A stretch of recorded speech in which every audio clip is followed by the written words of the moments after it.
Good afternoon. It is time for Younib TV News at 1 right here on Younib TV. Among the top stories we are giving emphasis in this broadcast include the former Deputy President Rigathi Gachagua, who has been summoned by the NCIC over his 2007 post-election violence remarks. And that aside, it is the end of road for Senator Gloria Oroba as her seat officially falls vacant. Let's now see the highlights.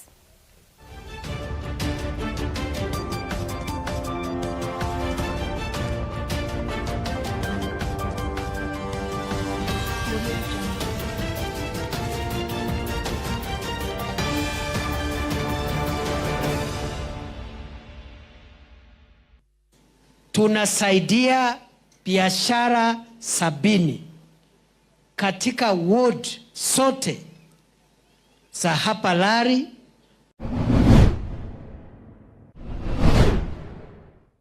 I have notified the Independent Electoral and Boundaries Commission, IEBC, and the political party concerned of the vacancy arising in the office of a member of the Senate elected under Article 9. Apart from the prosecutions or administrative action taken against the suspects by the entities, the Commission has also prioritized the recovery of salary. Saa hii maji natoka tu chini, hata nyumba ya Jeni iko maji, hata muse hii Chege hii Younib kati cho compound ya Jeni, serikali chukua weka.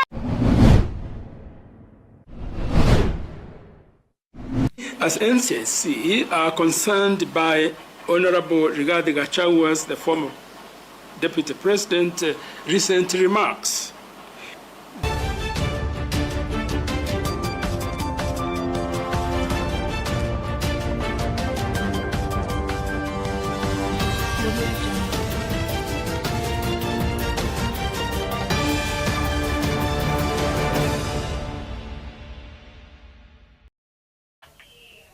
Welcome, I'm Peninah Wachera.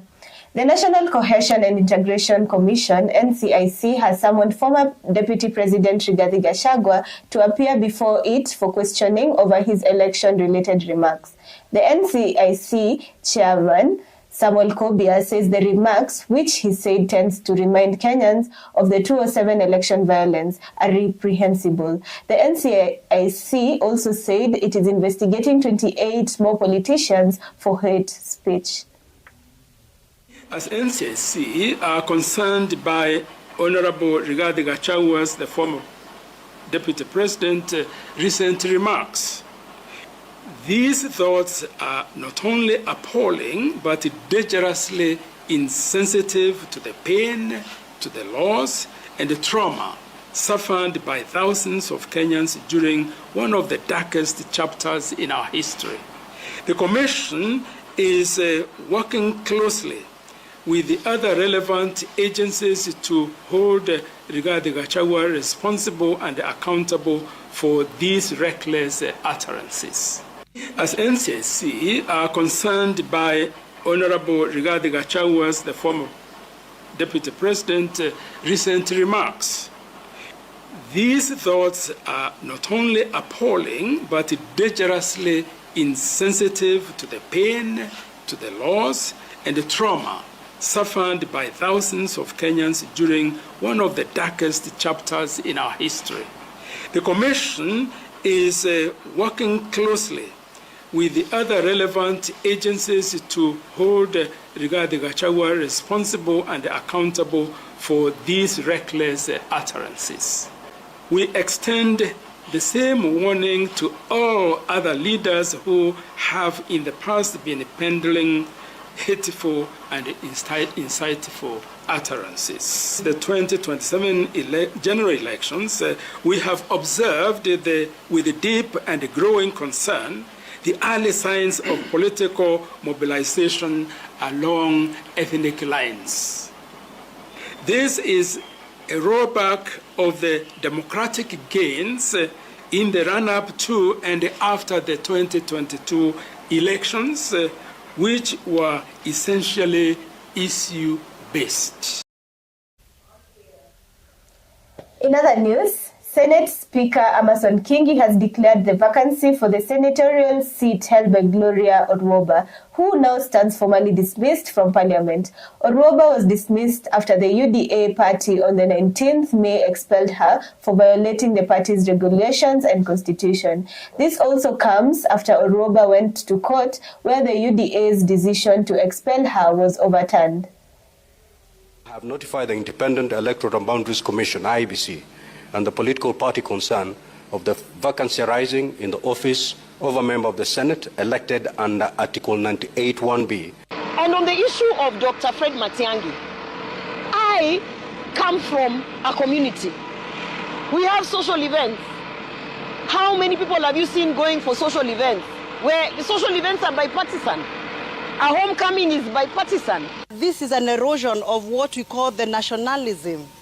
When you start associating leaders with who they marry, who they sing with over the weekend, which church they attend to, I think this is an erosion of our nationalistic ethos. Gloria is basically Fred Matiang'i's person that they have worked with before when he was in Jubilee, when he was working for President Uhuru. So when Matiang'i came back, and she's coming there escorting him, but Matiang'i hasn't even said he belongs to a certain party. The government has established a 28 billion shilling youth development fund in response to the mounting concerns of Kenyan youth on the source of funds being dispersed at Forum for Economic Development across the country. Deputy President Kithure Kindiki said that 70 youth-led firms in each ward will receive funding from the national government to aid in the expansion of their businesses, while speaking at an empowerment forum for more than 70 small-scale trader circles in Lari, Kiambu County. Tunasaidia biashara 70 katika ward zote za hapa Lari, ward zote za Kiambu, ward zote za county 47, all the 1,450 wards. In each ward, 70 businesses will benefit from a grant from the government of Kenya of 50,000 shillings. Wale wako na biashara ndogo ndogo, wale wanatoka TVETs zetu, biashara ya catering, wengine wanafungua salon, wengine kinyozi, wengine biashara ya furniture kidogo, seremara, wengine electrical shop. Health workers under the Universal Health Care Scheme have continued their protest to pressure the national government to give them permanent and pensionable contracts before they are transferred to county governments. The workers have accused the Ministry of Health of discrimination after resolving the doctors' dispute and leaving more than 8,000 of them behind. When these healthcare workers were recruited, they were recruited with other cadres, the doctors. As we are speaking, the doctors got P&P and they are comfortably working. So the problem that we have is the people that are advising the CS to discriminate us against the doctors. Jana na juzi tumelala hapa, pesa kidogo 4.5 billion they require wana renovate State House, wana renovate Bomas of Kenya, na hali UHC wanahitaji hela kidogo sana. Alafu waziri anatuambia atatuende sisi bunge. Sisi tunamwambia waziri hatutaenda bunge sisi. Hatutaenda bunge na tunakuambia waziri Duale, hiyo sio kazi ya unions. Kazi ya unions, kazi yetu ni kutetea watu wetu. Wewe fanya budget yako. You can actually feel very uncomfortable, especially a principal secretary who has been a union leader purporting to call off a strike for an issue that has not been addressed. That is how low we have gone. He knows very well that whichever he's doing is wrong, and he wanted to set the leaders against their members. Tutabaki barabarani, hatutawahi rudi kazi. Na hili tumeamua. Tutabaki Nairobi hii, jana tulikuwa hapa na leo tuko hapa na tuko tayari hata kulala hapa na tutakaa hapa wiki mzima ili mradi kile ambacho tunapigania kiwe kitakuwa kiko sawa. Mbona tunakula tia gas? Hatuna haki sisi watu wa UHC ama ni aje? We are now going for a short break. Stay tuned.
Welcome back. According to a sample of 53,000 cases submitted to the Kenya National Resources Regional Council, the Ethics and Anti-Corruption Commission reports that a verification process across 91 public organizations has found that 1,000 fraudulent certificates have been found so far.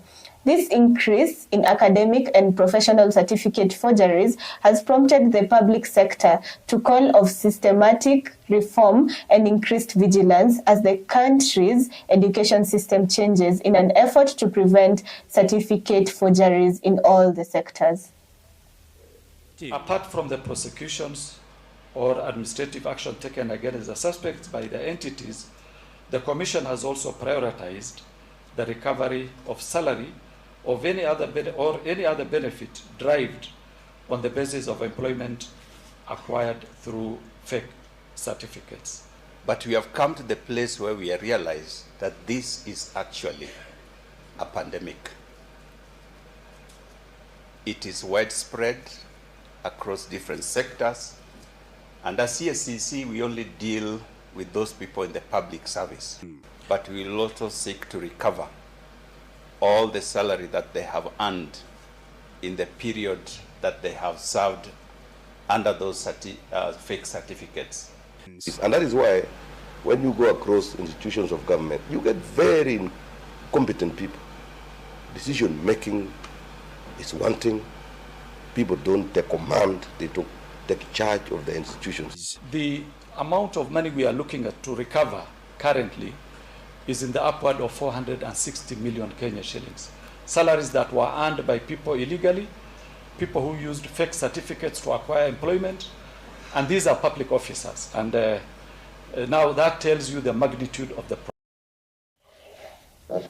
Nyando residents in Kisumu County are urging the government to provide funds for the Koru Soin multipurpose dams completion in order to prevent the recurring flooding. The country has been experiencing tremendous rains for the previous month, resulting in the loss of tens of acres of crops and also lives. Saa hii maji natoka tu chini. Hata nyumba ya Jane iko maji. Hata Muse hii Chege hii. Okinyavi kati cho compound ya Jane. Serikali chukua weka dambi ya nini ya samaki. Enda nunua Jane pale pengine. Si unaona vile Jane iko. It's not good. As you can see around, we have rice farming here in this region. We have sugarcane farming. And we've also seen the horticulture around this place. So in line with the better agenda to support the livelihoods, we want to ensure that by the time we are done with this project, the issues of post-harvest will be a gone case. Once and for all solution is erecting the Koru Soin Dam. But we hope that the broad-based government, through the goodwill that they have already expressed, will be able to put in more funding every year until we realize this dream.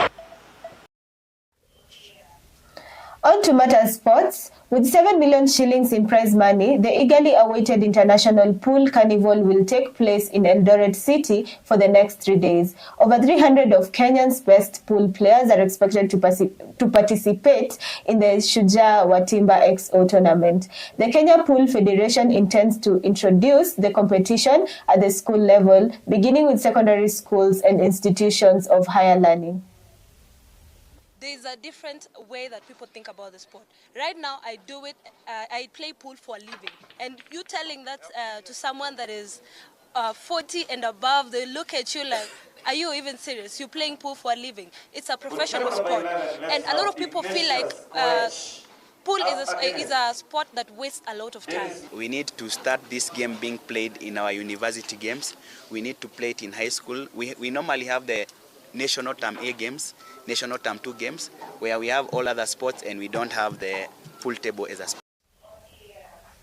And that brings us to the end of Younib TV News at 1. Thank you for staying with us and keeping it Younib TV. For more informative, educative, and entertaining programs lined up for you in the remainder of the day.